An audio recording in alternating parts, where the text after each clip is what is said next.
This week's episode is part 3 of What's Up Summer 2025 Cafecito edition at Bueno Days located in Little Village. A series where the crew visits different neighborhoods in the Chicagoland area and speaks with people in the community.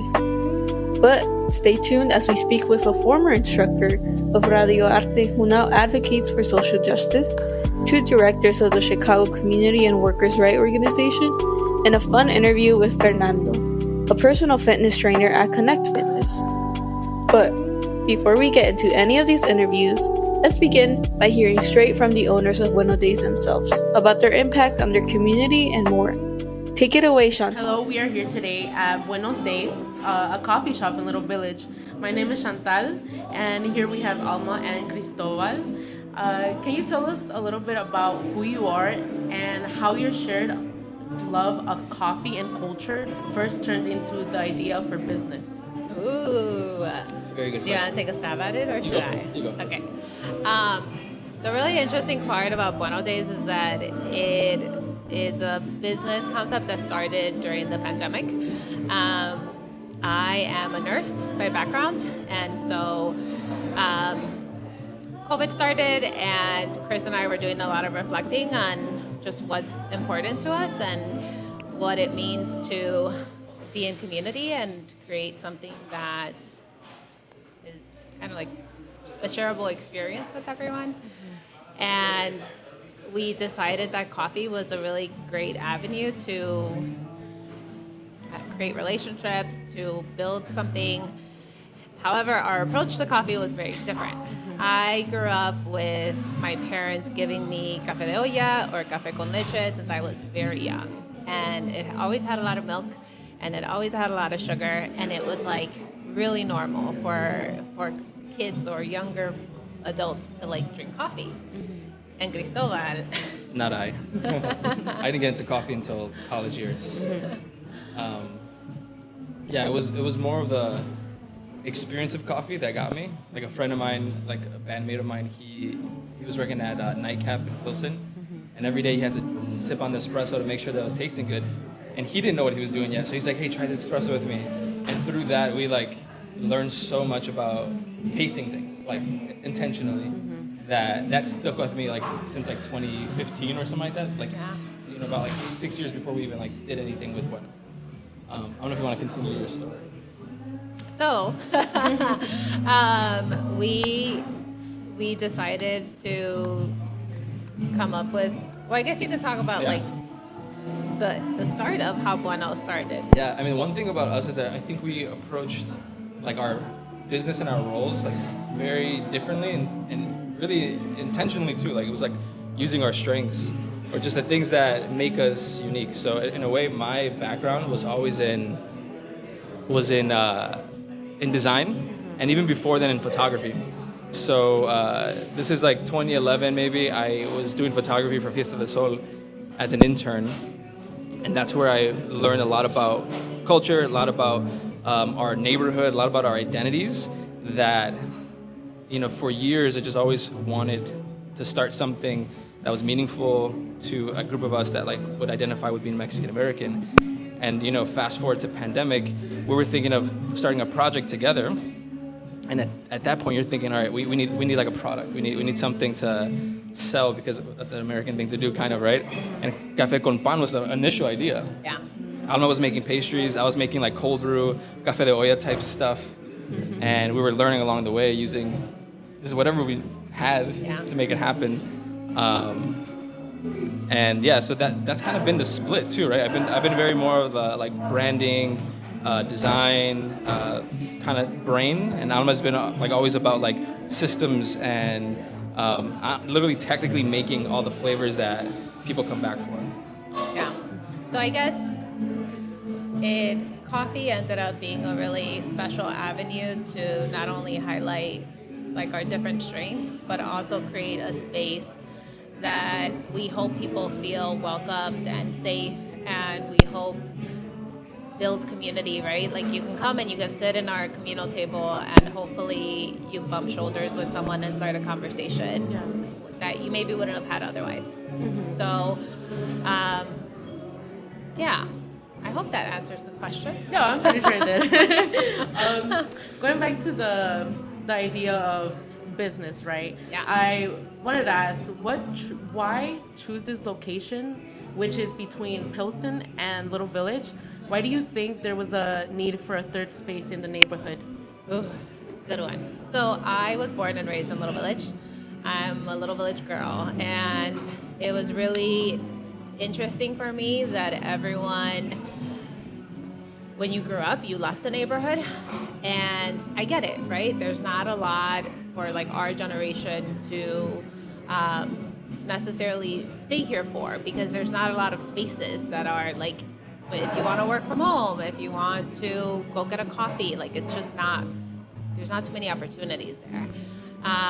And so when we went away from the neighborhood for college, and then when we got married, we came back to Little Village. And we only went to Pilsen. We went didn't to go that Pilsen. far. We're down the block. And it was really important for us to create something in a neighborhood that not only means something to us, but also that we wanted to be stakeholders of, because this is our community and this is our neighborhood. And also create the thing that we always wanted to see when we were kids. So Chris and I have known each other since high school. We used to meet up on Thursday afternoons after school downtown, and we used to travel far and wide throughout the city to see what's up, what's new, what's going on, what's exciting. And Chris loves to tell the story. I love telling this story. Good. We were just like tourists in our own city. Like Yeah. we would meet up on Thursdays, because at that time we were like 15, 16, maybe 17, all those years. And we were just like, none of our friends want to like do anything outside of just school or outside of just the normal stuff. And we were really excited about things that were happening all over, right? Like Alma at the time was really interested in like French culture. She was interested in the baking and things that I had like never even thought of. But it became like the reason to travel like on the CTA all the way up north to like try duck for the first time. And those sort of things I started looking forward to, right? I mean, we didn't really need money to do a lot of these things. When we did, we like spent our whole checks, on it. But for the most part, it was just like walking around and experiencing the things that existed already in our city, and it just felt like brand new. And like full circle moment, we got to a point where we were thinking like, why don't these things exist closer to us? Why do we have to travel so far? Even though it was an adventure, we were just like, there's a need for unique things and concepts in our own neighborhood, because we wanted to see that. Yeah. And at this point, we're like kind of able to do something about it. Like we were like, hey, let's just try something out. The pandemic really put a lot of things in perspective. Like, I mean, I don't know how you felt, but for us it was like, yo, you don't really know what the future is going to look like, so just start what you want to. You got to start something that you want to see happen kind of now. And that became Bueno Days. And also, it was just such a lonely time where, like, I think it became even more important. My background is in community nursing and, like, systems and leadership. And, like, it became even more apparent and so important for, if possible, right? If you are going to start something, for us, it was important to create a space where you could build something. So, yeah. So I wanted to point out two things when I came in here. Well, first of all, when I came in here, it smelled like coffee right away. I was like, yeah, it smells so good. And then I heard the cumbias playing, and I was like, this feels at home. It feels like I just woke up Sunday and my mom's playing cumbias or whatever, and I'm like, oh, this feels good. It feels like a good environment. I love it.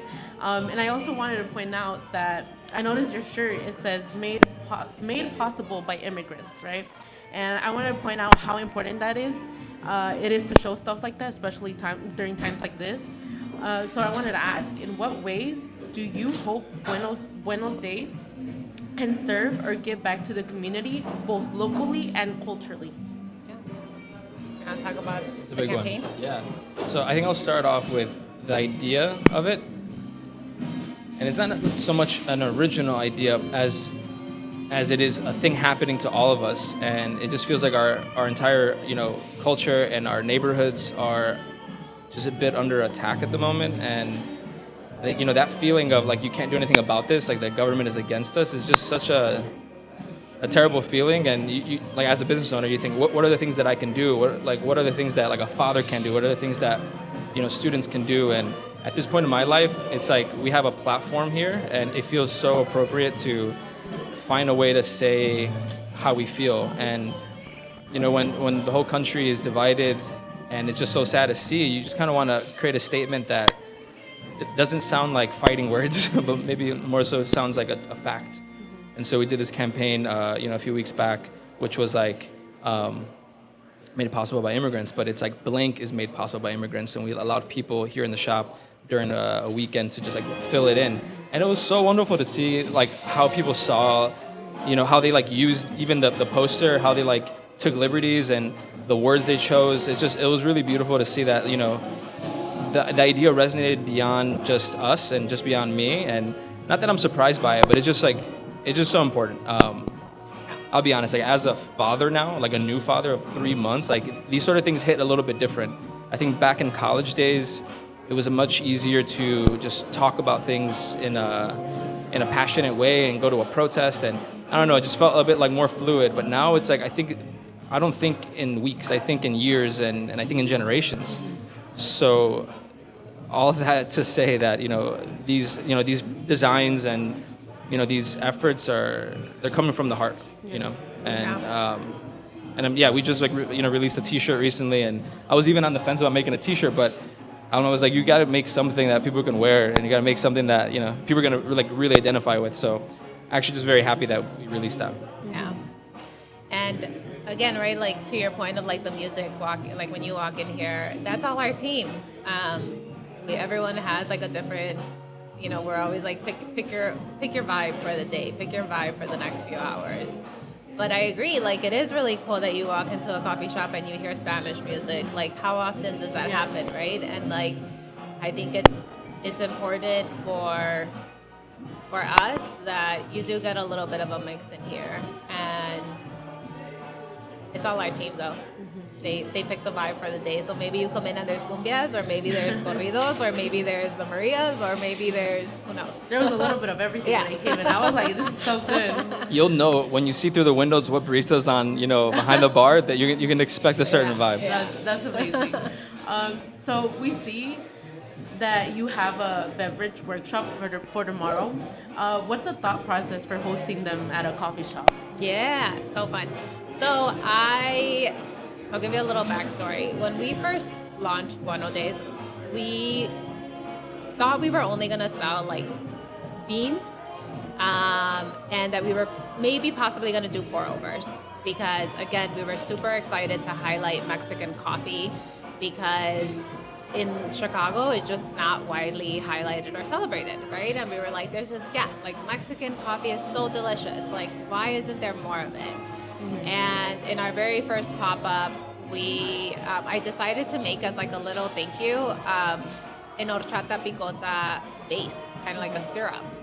And it was horchata kind of like my way, with a little kick. It has a little spice in it. And my idea was like, I'll have it here in the case people, you know, want to add something to their pour over. And people really loved it. People really loved that it was a little unexpected twist. It was something familiar. And that started my whole creative journey, which I've never thought of myself as a creative person. I've always been much more of a technical, operational person. But that started for me my flavor experimentation. And that's when I started realizing I was so comfortable being in the kitchen. My parents worked like 2 jobs. And so we often had to cook for ourselves. And so me in the kitchen feels like, I don't know, it's my cozy spot. I love it. And when I started experimenting coffee flavors, I realized like all of these flavors that I'm coming up with are really nostalgic to me, and they're really coming out of something familiar, right? And so on our menu, there are things like the Rosito latte, which is literally inspired by Mexican rice. And it's a tomato strawberry based latte. Funky. It's interesting. It's weird. You may love it. You may hate it. Regardless, right? It's interesting. People really gravitate towards trying to create something on their own that they can try to replicate at their house. And I realized the more and more that I've made these menus, there's a little bit of a format and like a little bit of a format that I follow, a little formula, and that's the recipe of like salt, fats, something unexpected, and sugar.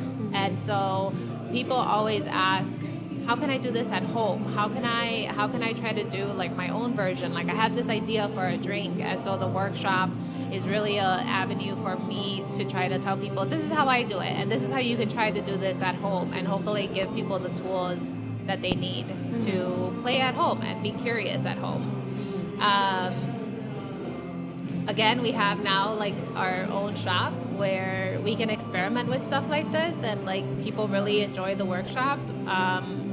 And so we'll keep doing it until it makes sense. But that's the other cool part. You have a business, and you get to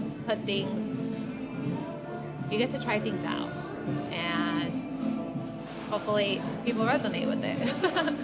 So, to wrap things up, my last question is, what were your earliest coffee memories growing up, and how do these memories shape what you do today? Well, I grew up drinking coffee at a very young age, and it was never black coffee. And so in Bueno Days, you'll see that there's a duality to our menu. You can come in for a really great espresso shot, for a really great drip, for a really great cold brew, right? But you can also come in if you enjoy something with a little sweetness or a little cream. There's this whole other avenue for you too. And so we hope that our coffee shop is for everyone, right? Like you're not coming in and saying, I want something that's sweetened and kind of get judged for it, right? It's like, no, it's celebrated. It's like a whole half of our second menu.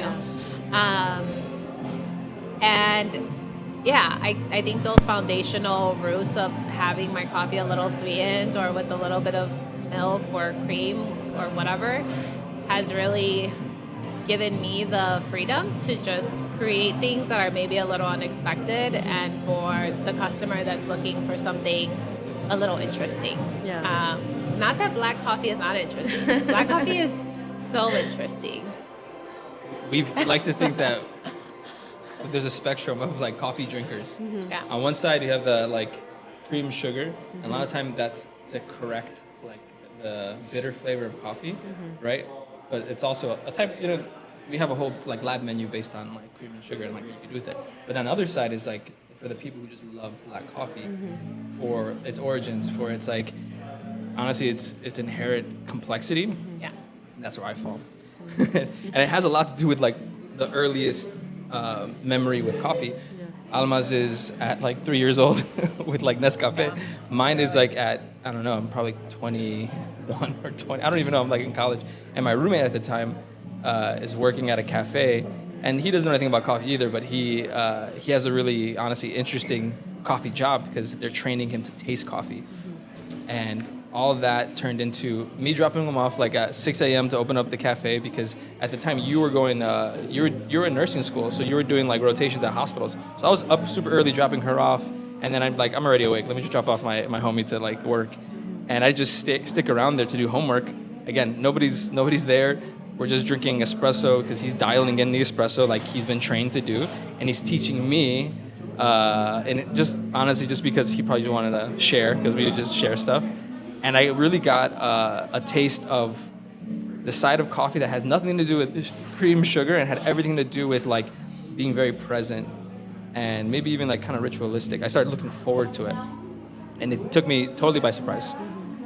All that to say that turned into, in a way, this, because I just was obsessed with like the espresso, with the pour overs, these just like complex coffees from like Ethiopia and Colombia and just so many different regions, that the question, later on was like, what about Mexico? Does Mexico have beautiful coffee?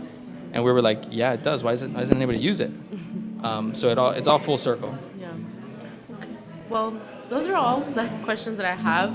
Thank you for answering them, and thank you for this conversation. I really enjoyed it a lot. yeah, thank you so much. We have Thank questions for you. You have a question for me? Yeah. We have questions for her, right? I have a question for you. Okay. Yeah. How do you take your coffee? How do I take my coffee? Yeah. Oh my gosh. There's no wrong answers, by the way. You could even say you don't drink coffee. To you be drink fair, matcha. to be fair, you know, my mom loves coffee. Yeah. She cannot live without it. Every morning I smell it. So I would say a lot of cream and sugar. Yeah. So good, especially with galletas. Oh, Yeah. and you just dip it in there. I don't know. Let it melt a little bit? Yeah, like let it like just give it like tender. I don't know. It's just, but I love it. I love it so much. I love the way it just like the cookie and the coffee just combine. Oh, so good. But yeah, that's my coffee order. I love it. Thanks for letting us ask you a question. Yeah, of course. But thank you so much. Thank you so much for that. Nos vemos.